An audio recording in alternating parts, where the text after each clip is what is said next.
mbokk yeeg xaritu auditeurs yi salaamaaleykum ñoo ngi leen di nuyu kenn ku nekk ci sa tur ak sa sant boole ci di leen ziar di am mbégte di àndandoo ak yéen ci iRadio 90.3 kaddu gi di bàyyeekoo Ndakaaru may nuyu tey siyaare Alaaji Ibou Fall salaamualeykum. Boubs maa ngi lay nuyu di nuyu kilifa gone gi Kandji di nuyu auditeurs yeeg téléspectateurs yeeg internautes yi ak samay soppe moom comme d'habitude rek junni loxo laa leen di jox su jóodal leen yéen nag ñetti catu baaraam laa leen di jox ak bakkan. te laajtew ma sax noo leen def. ñoo ngi sant ñun.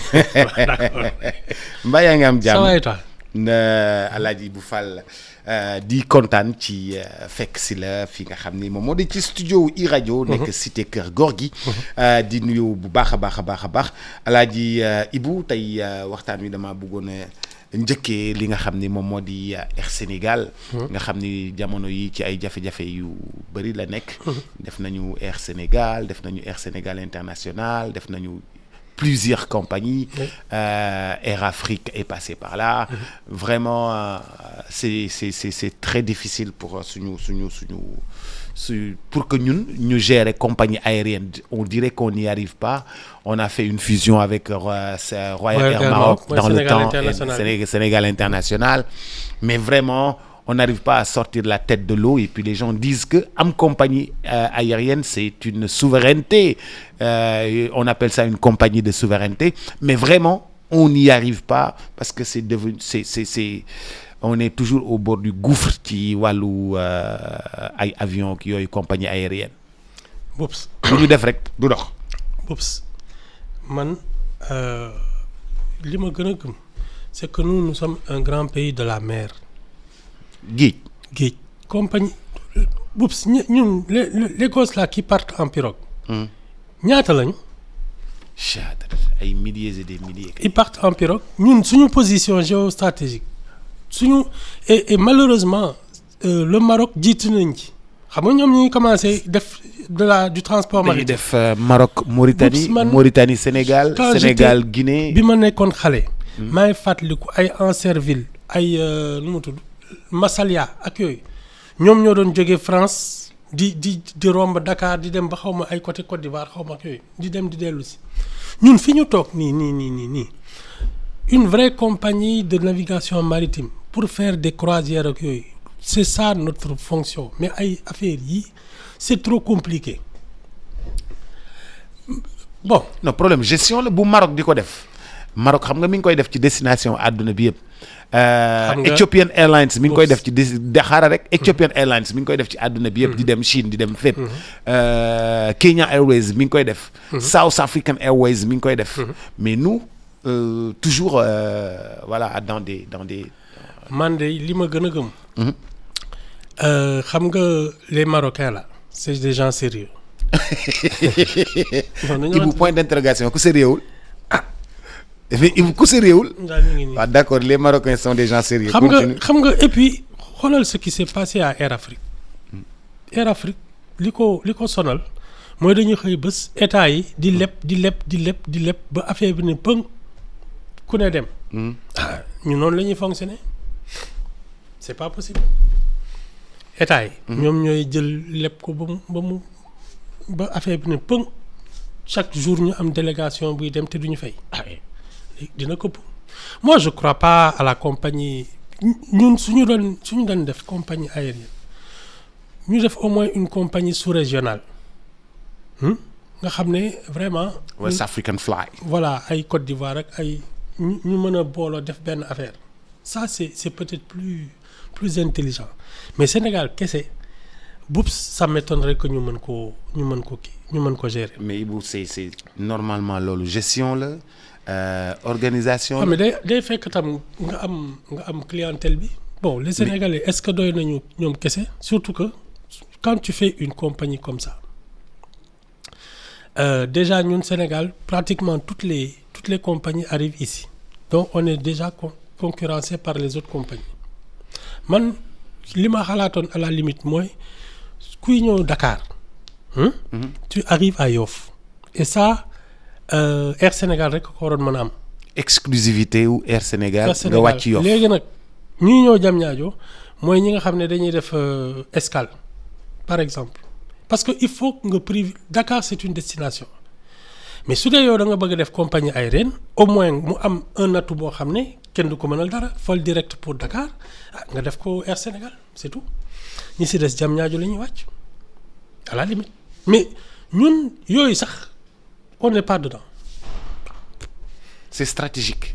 Capitale bu amul nu mu tudd aéroport foo ko mos a gis. mais parce que AIBD Thiès la nekk. Pratiquement région de Thiès la bokk. région de Thiès la bokk. région de Thiès la non bokk. man j'ai pas compris que man j'aurais privilégié vraiment le Air Sénégal à la limite dama koy privilégié sur la destination Dakar ñeneen ñi moom mën nañu wàcc Diamniadio mais Air Sénégal soo ko jëlee Dakar direct ak yooyu nga xam ne au moins am na un atout spécial ba pare nag ñuy moytu ay retardu 24 heures rek ay. Ibu xam nga kuy def avion. kuy def compagnie aérienne boo sañoon doo retard. xam nga boo sañoon doo retard. même Air Afrique mujj gi Air Inch'Allah lañ ko woowee woon ndax tardé yu métti c'est-à-dire l'exception c'était que muy arriver à l'heure boobu si mel noonu rien que ça te coûte de l'argent. Mais comment les autres compagnies font pour être toujours à l'heure, être respectés? La rigueur, vous êtes bien servi à l'intérieur. La rigueur, c'est une culture. Hein? La rigueur, c'est une culture. On n'est pas rigoureux. Mm-hmm. Ah voilà, c'est ça. Tes genre ou entreprise humaine, ça te demande de la rigueur. Une seconde est une seconde. xam nga ñoom am na ay vol yoo xam ne 23h59 la. Du 24h du 0h du yooyu. Même yooyu soo ko mënul maîtriser comment tu veux avancer. C'est de l'exactitude, c'est de la ponctualité, c'est de la rigueur. ñun loolu on en est incapable. Mais man de li ma gën a gëm mooy nous on aurait dû être un grand pays de navigation maritime. Que ce soit sur la marchandise, que ce soit sur les transports de passagers. On aurait dû être avec des chantiers navals ak yooyu nga xam ne ku bëgg tukki à partir du Sénégal tu as le choix entre prendre l'avion et surtout prendre le bateau c'est tout. Gos yi dem par les pirogues là s'ils avaient eu une bonne compagnie de navigation maritime qui te fait peut-être 3 jours ou 4 un truc avec des cabines, des restaurants ak yooyu mais c'est mieux que li ñuy def. Waaw c'est ça le problème. xam nga pirogue yi di dem xale yi di dee ci ndox mi. Si on avait eu notre compagnie de navigation maritime après nag la grande bataille c'est négocier les histoires de visa. Mais au moins qu'ils voyagent en sécurité. te loolu man je suis convaincu ñun suñu position moo ñu ko may. jóge fii dem Europe dem Amérique du Sud dem Amérique du Nord. À partir de Dakar. Boups loolu gaal mën na ko. C'est tout hein. Même dem vers l'Afrique australe. ci man de gaal ko mën. On va voir. En tout cas de pour l'instant. La solution compagnie aérienne moom ça marche pas. Mais luñ ci defar mu am problème luñ ci defar mu am yi ñu defar gum yëpp am na problème yi ñuy defar gum yëpp benn moom daal day naaw ba ci kaw wàccaat. Non mais man je pense que d'abord la compétition parce que ay. Oui mais la compétition nous devons être en mesure de compétir. Je ne crois pas. Nous ne sommes pas en mesure de compétir. Je ne crois pas. Wala gars yi dañ ñoo raw. Non seulement dañ ñu raw ils ont et puis seen expertise ba pare la rigueur boops ñun à compétition égale la rigueur.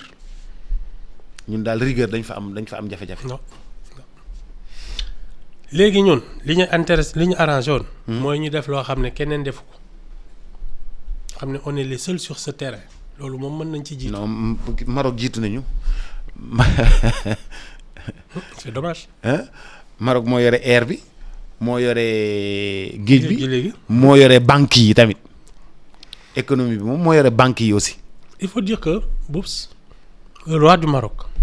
dafa jàng am vision. Non et puis voilà. dafa jàng am vision moom mooy porter ses hommes d'affaires. Oui. Oui. Ñun ça on n'a pas. On n'a personne qui porte nos hommes d'affaires. Au contraire la dernière fois ñi soog a ñëw. Ils ont arrêté tous les chantiers ak yooyu. loolu du loolu. fi ñu waree jàppale homme d'affaires yi fi ñu leen war a gunge. ils ont tout stoppé fi mu nekk nii ku am xaalis bëggoon investir da ngay ne su ma génnee samay dërëm dinañ mën a sàcc nga foo ko jëlee nga téye sa xaalis. est-ce que du looloo tax dëkk bi sec ni ah du sec boobu génne xaalis dafa wóorutul. mais Ibou c'est dangereux li ngay wax ni. Mais Boubs, qui ose aujourd'hui étaler de l'argent, même si tu l'as pris honnêtement, parce que gagner sa vie honnêtement, c'est possible. Un bon projet, une bonne idée. Tu deviens milliardaire. Hein? Neman, je veux investir. Je peux mettre 10 milliards dans un truc. Mais yo, alors, tu fais quoi? Tu donnes sa khalis, ni ko. Lolé la gëna gëm. mais Ibou bu ñu demee ba yegg foofu nga xam ne yow ci sa dëkk ñemewoo génnee 10 francs loolu yow même bu fekkee ni da ngaa liggéey ba am as tuut ñemewoo génnee 10 francs ci sa biir dëkk. ñi ko ñemee de bariwuñ. mais Ibou ça devient très dangereux. ñi ko ñemee de fii mu ne nii tembe. nga xam ne ils ont gagné leur vie avant le 24 mars 2024 bii. ñi ko ñemee bariwuñ. tu fais attention. ah kan moo ko ñemee. yow toogoo fii ñi romb ay chantier yoo xam ne xamuñu nu mu demee nañ arrêté lépp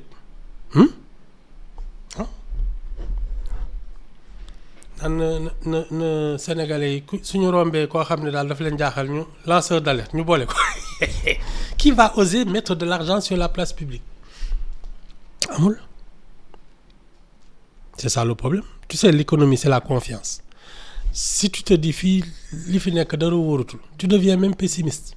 C'est-à-dire ñi nga xam ne sax amuñu Boubs dans un contexte optimiste sañ nañu leb ñi nga xam ne am nañu dans un contexte optimiste sañ nañu leble xam nga donc les choses tournent mais su dee yow ki nga xam ne dëkk bi wóorul doo sañ a leb ki nga xam ne am na sax doo leble da ngay ne xaaral ma teg fii sama xaalis on ne sait jamais pour les périodes de vache maigre. On ne sait pas de quoi demain lan mooy xew. C'est exactement ça. ah mais Ibou kon situation bi critique na di. ñun critiqueul. ah critique na kay. ah du yéen a ko wootee.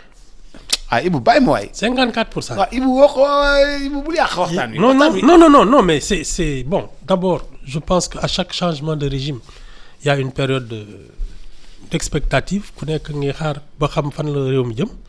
Bon ñun liñ ci boole c'est que on attendait les grandes orientations ba léegi ñëwagul xëy na suba ñu xam ci dara avec la déclaration de politique générale.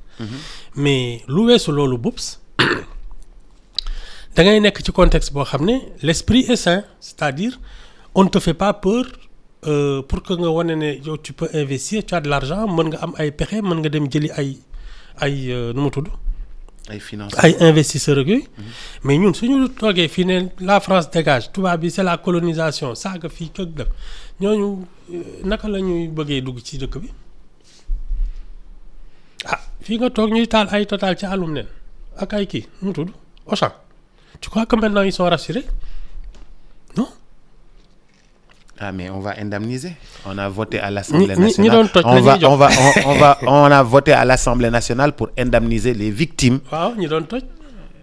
Indemniser les victimes. Man je suis convaincu que ñi ñuy woowee victime mooy ñi ñu jël def ci kaso bi c'est-à-dire les casseurs parce que ku nekk ak say victimes ñi nga xam ne dañoo toog ñu naan yéen exploité dëkk beeg yooyu ci ñoom du ñu ay victimes. j'ai pas mais Ibou dañuy indemniser ngay wax. ñooñu indemniser victimes yi. waaw yow qu'est-ce que tu appelles victime. victime mooy par exemple borom station Total yi. Moi je crois pas. borom yenn boutiques yi. Moi je crois pas. si borom yenn boutiques yi. Moi je crois que nit yi nga xam ne dañ see gaañu. Je crois que les victimes ci ñoom mooy goos yi doon sànni ak kii ñu jël leen def leen ci kaso bi. non. yaa ngi fi maa ngi fi. seetaana mais Ibou ñooñu noonu ñi ñu jàppoon def ci kaso bi ñooñu du ñooñu ñooy. ñooñu nag la ñuy ñooñu la ñuy victime. mais ñooñu ñu leen di indemniser. xool la ne la yow da nga def tant de jour xaw ma ci kaso bi. dama nañ sa loxo ak yooyu. waaw dóor nañ la yat. waaw ah. waaw nga indi sa certificat médical ñu jox la xaalis dàmp la loolu de mooy victime. yow da nga bëgg wax ni ñi nekkoon ci terrain bi loolu laa gën a gëm. non Ibou. ñii suñ ko deful. ah góor si génn ci mbedd mi yéen da ngeen ñuy fontoo. tu veux me dire qu'on va indemniser les casseurs. loolu non Ibou non. yaa ngi fi maa ngi fi non ñi ñuy indemniser mooy ñi nga xam ne dañoo am ay pertes. je ne crois pas. ay pertes ci seen activité économique. je ne crois pas. Auchan dinañ ko jox parce que dañ ko piller. Total dinañ ko jox parce que dañ ko toj. baax na. ah yaa ngi fi maa ngi fi. ñi am ay boutiques yi nga xam ne déclaré nañ ko nga xam ne topp nañ assurance ñi am ay oto yi nga xam ne topp nañ ay assurance loolu man gëmuma ko man li ma gën a gëm ci ñoom les victimes mooy ñi nga xam ne parce que depuis le temps qu'ils disent que c'est un régime de dictature ñu doon dóor ay xale di leen kii y a eu des morts y a eu 80 morts ak yooyu. oui les parents de ces gens de ces morts là ñi nga xam ne dañ leen jël def leen ci kaso bi seen ay militants ñooñu laa gëm ne ñooñu ñooy victime ci ñoom. mais xale yi dee seeni parents dañ leen di jox. du loolu laa lay expliquer nii. waaw mais xale yooyu il faut aussi voilà il faut que ñu indemniser seeni parents aussi. mais du sax indemniser bakken kenn mënu ko jënd. mais foog ñu jox leen ndàmpaay. ñooñu daal laa gëm ne ñoom ñooy victime yi ci gis-gisu ñi xam nga ku nekk ton point de vue ñi nga xam ne ils étaient du côté du régime de Macky Sall ak yooyu ci ñoom xam nga am nañ fi ay ministres yu ñu taal seen kër ak seen ay oto. Maître El Hadj Diouf. waaw. xam nga taal nañu këram. tu crois qu'ils vont indemniser El Hadj Diouf. ah El Hadj Diouf il faut l'indemniser parce que dañoo taal këram. ci victime yi la bokk te sénégalais la. je te dis que c'est pas comme ça que les gens considèrent les victimes dañu ne ñoom ñi doon xeex pour projet bi ñooñu ñooy victime. ce serait même pas logique qu'ils fassent autrement. non mais le ministre là il est trop sérieux. C'est lui qui organise le ministre là. Diba il est trop sérieux. yaa ngi fi maa ngi fi. non il est trop sérieux et c'est lui qui on en organise. reparlera. hein on en reparlera. li ma gëm. mooy gos yi ñu jot a jàpp ñi nga xam ne ci biir manifestants yi. ñooñu ñooy victime ci ñoom. et c'est eux qu'on va indemniser. mais d'accord nga ni dinañ indemniser Total. pour ah. wóoruma de gëmoo ko.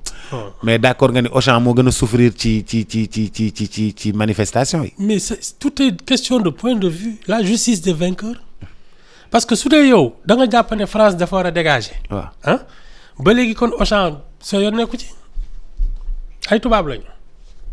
mais je donne un exemple Kabirex bi nekk fële nu mu tuddati Kabirex bi nekk. parcelle ba case ba bi nekk Kabirex dafa am 2 voies am case. bi nekk case ba dañ ko dindi ubbi jël télé yi jël téléphone yi. jël kii yi toj ko. jël lépp teg ay teg charretier yi ñëw ñu teg ci ay frigidaire di daw ak moom. yii ñu teg ci ay télé di daw ak moom. xanaa kooku nañ ko indemniser. non je crois pas je ne pense pas qu'ils regardent ces gens-là comme des victimes. mais ku doon yore benn activité économique di employer ay sénégalais. mais on considère que tous ceux qui avaient une forme d'aisance sous le régime de Macky Sall pratiquement ñëpp ay sàcc lañu ñoo doon seedoo dëkk bi. non loolu c'est du privé. ah baax na kooku privé la. te yaa ngi fi maa ngi fi. non Ibou non damaa bëgg yow nga. man ce que je comprends. de la manière dont ils comprennent les victimes. mooy ñi nga xam ne ci manifestants yi jàpp nañ leen def ci kaso bi ñi am nañ ci ay blessures. mais ku ñu jàpp def ci kaso bi du kooku la ñuy indemniser ki ñuy indemniser mooy ki gaañu ki deele. ah mais même quand il considère que tu as fait un séjour en prison de manière injuste. Tu es une victime. On te doit des dommages et intérêts wala du loolu dictature Macky Sall lañ fi wax. ah jeex na ñooñu la ñuy indemniser. mais Ibou yow dictature la woon wala maintien de l'ordre. man waaw tu sais très bien que man je suis pour le maintien de l'ordre du ma ci négocier sax man mii. je suis pour l'ordre rien ne marche dans le désordre. waaw une république elle marche dans l'ordre. dama jëloon décision temps boobu rek. man dama dul kilifa ci dëkk bi rek kon yii yëpp day réglé. toi aussi. yii. ah toi aussi yenn yi caaxaan la. ñëpp a naan cooc. Ah, c'est ça où ça ne marche pas, Boubs. Un pays, il marche dans l'ordre. C'est aussi bête que ça. Ah. Yeah. Non, enfin, daal soo bëggee toog daal di naan non kii warul mer ak yooyu ku ne kii ça tu te trompes. Ah mais nous sommes un pays assez. Dara. dañoo am. Boubs, tu sais quand est-ce que le mouridisme s'est imposé? Taw Abdou Lahad moom.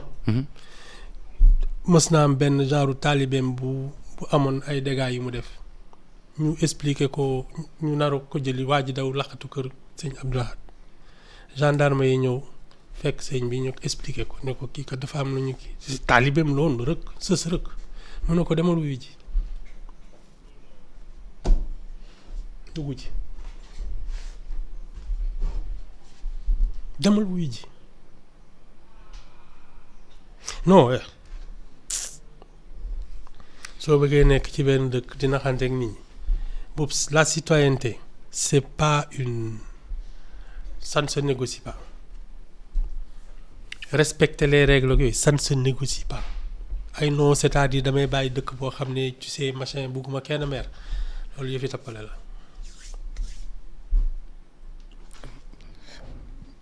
pourtant BRT bi ñu bëggoon a taal tey moo ñuy jëriñ ñun ñëpp de. waaw mais gis nga ñu doon bëgg a taal BRT bi. xëy na bokk nañ ci victimes yi indemnisé ak TER bi. bi ñu doon bëgg a dagg ay câble ñooñu dinañ leen indemniser. waaw mais Ibou amnistie bi effacé na lépp. waaw. amnistie bi effacé na tout. waaw moo taxit. ah. moo taxit et j'espère du dee nañ dañ koy abolir. non. Ah. dañuy kii rek. dañ koy abrogé. ah. loolu laa dégg de. abrogé amnistie bi. ah ayca. parce qu'il y a 2 enfants qui sont morts dans un truc ci cocktail Molotov. mais Ibou baalunte nañu. non. baalunte nañu. Boubs xam nga kan moo mën a baal. ki ñu tooñ. koo rey ay doomam. ba pare xëy bés ne au nom de ce que tu veux yow baal nga ñi rey doomu jàmbur. te jàmbur a ngi toog. c'est que tu te prends pour ce que tu n'es pas. baal nañu ñi rey doomu jàmbur. waaw te jàmbur baalewul. te jàmbur baalewul. waaw yow nga ne mais yow baal nga leen. c'est que sa doom teewul. c'est ça la vérité. non Macky Sall li mu def kenn xamul lan la. ah mais. il va le payer de. ça moom j'en suis convaincu ba fu muy mujjee. il va le payer très cher. amnistie bi nii. ah oui. mais Ibou xanaa nag ku histoire ba fin ñu mën a baalante. non du affaire baalante. Boubs une république marche dans l'ordre. Il y a des lois, il y a tout ça. Il faut respecter la république. C'est aussi simple que ça moomuloo ko bay baalaate. mais tu sais. c'est les élus du peuple qui ont voté ça. aywa moo taxit gis nga ni ñu leen def tas nañ seen assemblée c'est bien ñi ko kii amnistie. waaw ñoom lañ tas wala da nga fàtte loolu. coup de pied au derrière. voilà c'est ça. ñi doon naan dégager tous. voilà dégager tous c'est bien fait. ñi amnistie noonu. waaw ñoom lañ njëkk a dàq. ñi ngeen amnistier. yéen lañ njëkk a dàq. waay tas seen assemblée. wala da nga fàtte loolu. non fàttewu ma ko. am nga ngeen amnistier leen ñu yegg si yéen lañ njëkk a dàq. dégager tas assemblée nationale. waaw loolu. hein. c'est bien. mais lu tax nga ne tôt ou tard il va payer. ah seetaan na rek du commencé na dugg ci avion ñu koy saaga naan ko yow reykatu nit nga ak yooyu ça ne fait que commencer bàyyi ko rek.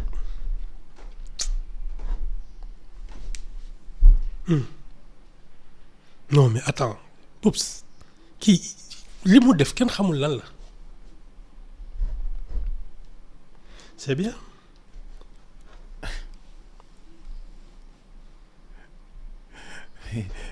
mais yow dafa mel ni da nga jàppale dans Macky Sall. non mais Oups, mais kii forfaiture la c'est une forfaiture. amnistie bi nii. Ah mais oui. amnistie bi moo tax ñun ñëpp. C'est une ñu forfaiture. moo tax dëkk bi wàcc tuuti dal tuuti. Non, non. Le pays était calme à ce moment-là. ba mu am temps dem toog jam ñaari di waxtaan ak ñëpp. Je te dis, le pays était calme. Dara yëngatuwul woon. Dara yëngatuwul. da nga mais yaakaaroon ne dañ ko nax. Non, non, non, naxuñu ko. non. moo def lu ko neex rek. Moi, je pense qu'il a perdu la raison. Affaire am la.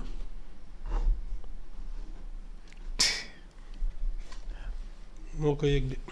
non Ibou du moo koy yëg ñun ñëpp ñoo koy yëg parce que la morosité économique bi ñu dal nii. Non, non, ça c'est normal. Chaque fois qu'il- chiffre non Ibou. chiffre Non, yi non. ñu wax ni dañ ko falsifié mu dab ñu ñun ñëpp. mais Ibou waaw. changement de régime quoi qu'il se passe oups da ngay jékki-jékki mu am un ralentissement. parce que nit ñi xamuñu fi yëf yi jëm. Ça c'est normal. loolu moom amul même quelles que soient les conditions dans lesquelles on change de régime da ngay jékki-jékki affaire bi ne këj taxaw parce que il va y avoir voilà des bouleversements man waxuma loolu. lii dëgg. mooy il y a toujours après une justice des vainqueurs une vérité des vainqueurs les gens réécrivent l'histoire réécrivent les lois réécrivent tout à leur manière.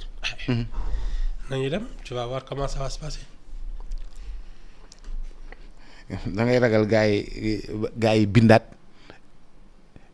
ñëwaat defaat enquête ci di fi xewoon.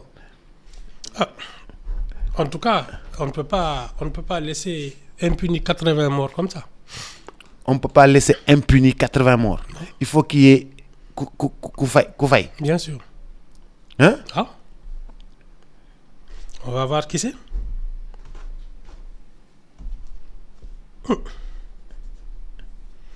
ñaa ngi commencé di naan man ndax dama bëgg ñu tëggaat sama procès ak yooyu. soo yëgoo loolu. non loolu du femme bi la. waaw. femme bi nu mu tuddati. Ndeye Khady Ndiaye. waaw. Sweet Beauty. waaw nee na moom il faut ñu tëggaat procès am parce que deful dara. da doon liggéey rek aussi hein. Ah waaw c'est bien. Non non tu vas voir on va réécrire l'histoire on va réécrire les vérités ku nekk ak sa façon moo tax soo ma la ne les victimes là c'est pas les gens dont on a brûlé les établissements c'est les gosses qu'on a pris def leen ci kaso bi ñooñu la ñuy woowee victime c'est ça réécrire l'histoire. Et les juges qui les ont jugés ñu yóbbu leen tribunal ñu jugé leen ñu dugal leen ci kaso bi. ñu ngoog.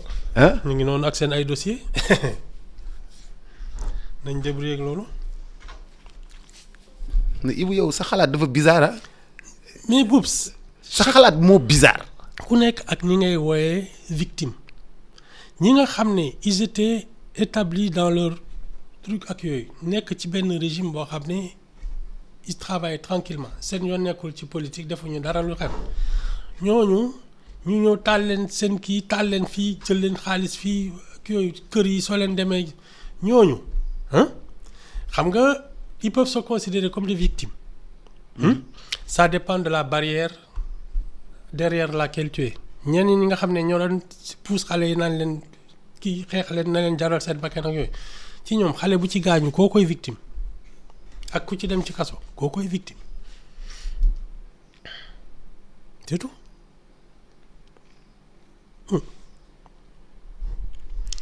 Oups dafa mel ni dans l'affaire Babacar Seye tu as vu ce qui s'est passé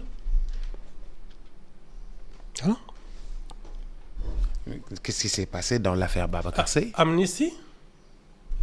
loi Ezzan. ma la wax ñi nga xam ne ils auraient dû raser les murs ñooy nekk ci plateau yi di joxe ay leçons de morale ak di bokk ci assise de la justice c'est ça. wala fekkee woo fi loolu. si fekk naa ko kay. jeex na. loi Ezzan kay fi la ma fekk. assise de la justice yi invité woon ci Clédor Sène waaw da nga fàtte loolu. mais Ibou bu ñu defee amnistie baale nañu wala baale wuñu. Oups y a pas amnistier la loi c'est la loi. Il faut appliquer la loi dans toute sa rigueur. C'est tout il y a pas autre chose. mais kon ñun fauté nañu de. loolu ngay wax nag façon ah yàgg nañ ko. yàgg nañ fauté. ah waaw yow Senghor bi waa ji ko doon jéem a assassiné. Moussa Fall waxum. waaw àddina bi yëpp a ñëw ne ko baal ko. Senghor ne leen mais attendez moi à titre personnel c'est pas grave mais il s'est attaqué à une institution de la République on l'a exécuté parce que imagine waa ji il aurait tué Senghor on serait peut-être entré dans des cycles de coups d'État pendant combien de temps ce sont ces choses-là Demba Diop pareil ki ko rey on l'a exécuté ñëpp di naan nañ ko baal ak wi mu ne mukk on laisse pas passer ça. Tu es pour l'application de la loi dans toute sa rigueur. Oui. Bon léegi sax ki peine de mort amatul mais am na yoo xam ne boobu De Gaulle dafa am dañ ko jéem a attentat Petit Clamart. De Gaulle waaw. muy ànd ak jabar ji ñuy tukki ils allaient prendre l'avion Petit Clamart ci banlieue bi la ci yoonu aéroport bi mu am ñeenti oto ak ay kii ils ont tiré plus d'une centaine de balles luppe ko. waaw dañ ko luppe mu wàcc ne vraiment les Français ne savent même pas tirer mais gis nga bi ñu jàppee ñi ko doon def Bastien Tirel foog naa la tuddoon kii bi chef de bande bi il a condamné à mort gars yi di laaj ay kii mu ne moi ce que je peux pas lui pardonner c'est qu'ils aient fait tirer sur une voiture où il y avait une femme jabaram la àndaloon noonu la ñuy exécuté waa ji c'est tout dëkk day am règlement. mais bu ñun dëkku négocier la ñu def. mais moo tax du ñu dem fenn. moo tax du ñu dem. Boups il faut pas se tromper tu sais les grands pays là c'est des pays de rigueur ñoom fowuñu et on est en train de penser que oui bon nous sommes fii ak yooyu gis nga li xew temps ay colonisation ak esclavage un peuple plus fort qui vient dominer les autres c'est ce qui va se passer encore parce que ñun dañuy fo bés bu ñu toogee àddina bi xat. ñu naan fii daal vraiment am na fi ay peuple yoo xam ne waaw ñoom ak ay kii ñoo yem ay mala. Ils vont nous exterminer wala ñu parquer dans des réserves. C'est tout on va vers ça nañ ko ne di caaxaan les peuples faibles disparaissent. mais kenn mënuñoo disparaître loo. d'accord c'est bien. c'est bien toogal foofu di ko foog indien yeeg yooyu foogoon nañ ne loolu la. non au 21e siècle loolu mënul nekk. baax na qu'est-ce qui se passe dans des pays comme ay Ukraine ak yooyu. le plus fort est en train de les exterminer. c'est tout aux yeux et à la barbe de tout le monde. c'est tout. Chine bés bu toogee ne man dama soxla Sénégal. kenn du ci mën wax. déet waay. il paraît qu'ils ont am na sur la côte de l'Afrique de l'Est là ay port yi ñu fa tabaxoon ak yooyu gars yi muñ leen fay ñu teg ci seen loxo ne léegi ñoo ko moom. ñoo koy exploiter. waaw. waaw ça commence comme ça.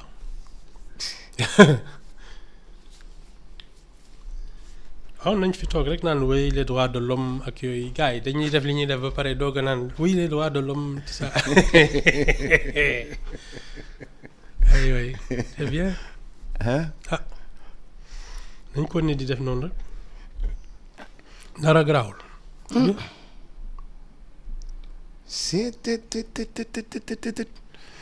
vraiment da nga maa perturbé lu bare parce que man j'avais pris que vraiment les choses s'arrangent amnistier nañu daañu léegi indemniser victimes yi.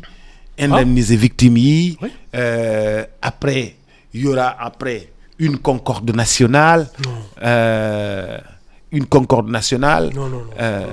Si c'est ce qu'il faut. Ibu dëkk bi nu mu mel ni il faut que sénégalais yi juboo. d'accord. dañoo. Boobu man gëmuma loolu. ay affaire juboo gi.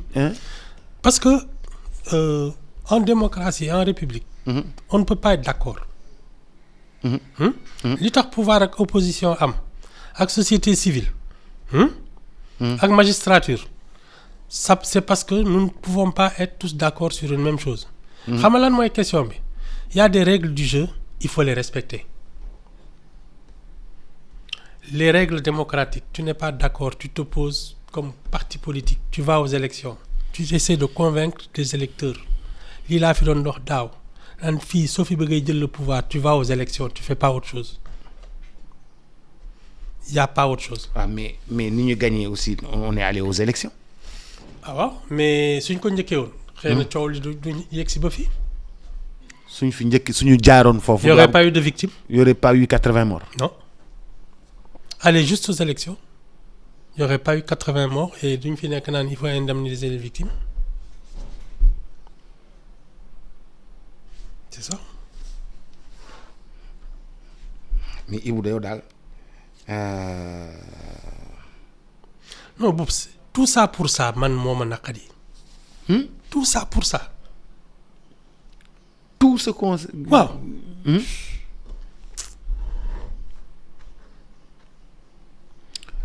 waaw mais Ibou mais d'accord nga quand même que ni am na ñenn ñoo xam ni war nañ leen a indemniser. Amadou man maay indemniser. waaw. waaw. li ma lay expliquer mooy ku nekk ak nga gisee victime ak indemnisation. dafa am ñoo xam ne dañ ne ñoom dañu taal seen ay bërëb ak yooyu ñooñu elles se considèrent comme des victimes dafa am ñoo xam ne ñoom ñoo gàddu seen ay cocktail molotov ak seen ay xeer di toj di saaga ak di kii. ñu jàppaleen ñii ñu dumaleen ak yooyu def leen ci kaso bi ñooñu tam dañuy ne ñii ay victimes lañu léegi ku nekk ak sa victime bu bopp wala li ma lay wax c'est trop compliqué. xam nga nulaar la. ah kay. da nga texit non l'interprétation de la victimisation ku ci nekk ak sa bos la ñi nga xam ne nee nañu ñi ñu taal seen ay bërëb te seen yoon nekku ci woon ay victimes lañu. yow ak man noonu lañ leen considéré. ñi nga xam ne nag dañu jël seen ay yat di xeex ak ay policiers ak yooyu ñu duma leen ñii ñu def leen ci kaso bi ñi leen yónni woon dañuy ne ñii ay victimes lañu parce que waruñ leen woon kii c'était une dictature loolu mooy wax ji. Chacun a une interprétation de la victime. Les policiers aussi blessés aussi c'est des victimes. ah ñu naan xaw ma lan. dañ leen war a Moussa Fall dañ leen war a tëj. waaw. ak ministre de l'intérieur. waaw déggoo ko fi. dégg naa ko fi. xam nga.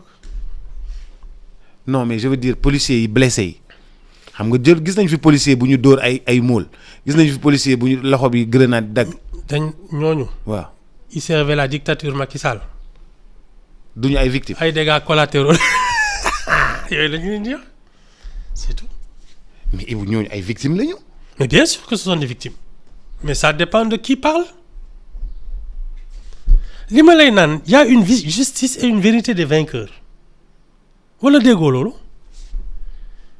ah yow ba nga jël paie seen classe. man troisième classe troisième laa daan jël.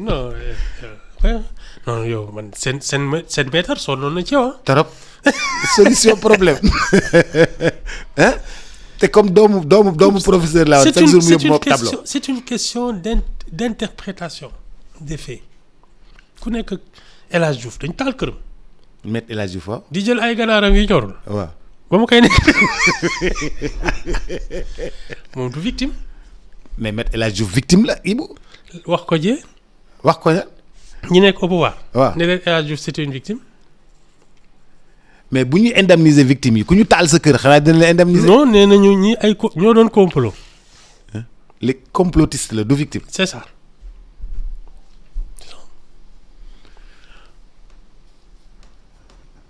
genre fi maa ngi fi. est-ce que duñu fi créé waat lu gën a metti lu problème yi ñu amoon est-ce que aussi. loolu la.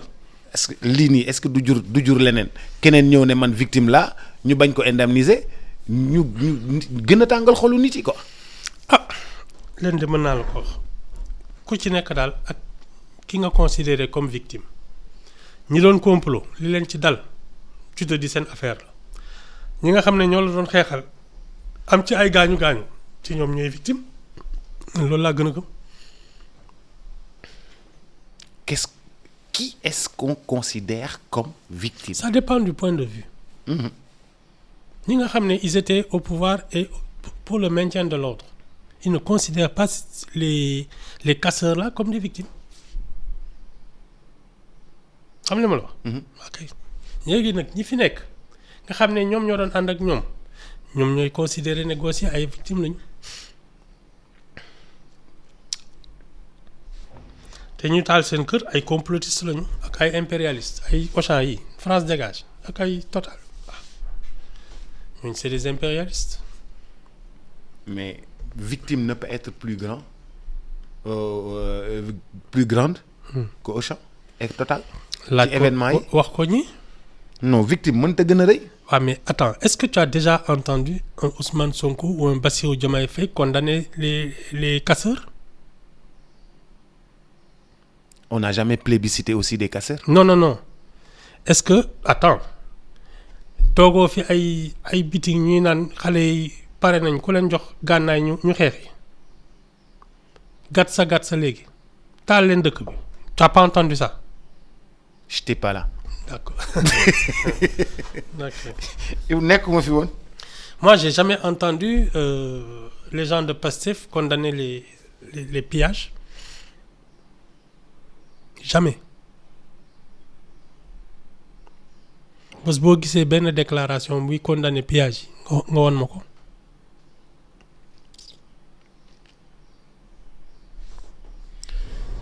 ministre yi seen kër yaa ngi fa soo leen fa fekkee xaalis jël c'est pas ça. seen xaalis la. Donc ça peut pas être des victimes.